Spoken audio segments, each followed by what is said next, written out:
As a dancer, I love to see the movement and the gymnastics as well as all the dancing.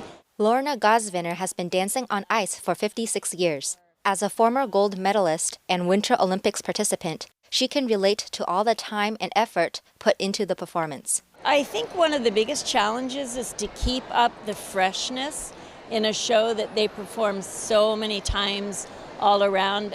I've toured with shows before, and that's one of the most difficult things, is to keep up all that freshness and impeccable choreography, and the unison is one of the hardest things, and they have to work on that all the time.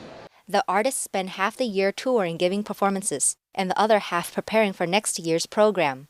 There are currently 7 equally large companies touring the world simultaneously. The music and the dancers, the narration, the history, learn so much from the history just coming today.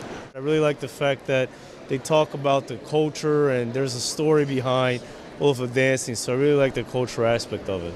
Very nice.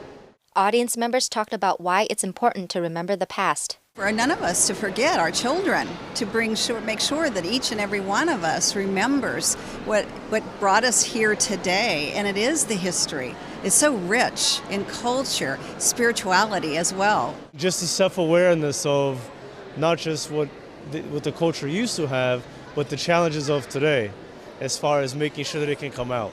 Under communist rule, much of traditional culture was lost. And since Shen Yun aims to revive the culture on stage, the performance cannot be seen in China. I feel we are so fortunate here in the United States and other places that we can see that kind of performance. And they're really missing out on a lot if they don't get to see that as we do. It just brings back such wonderful traditions that all of us have forgotten because of modernization, and we need to go back. We need to remember when it was that many thousands of years ago.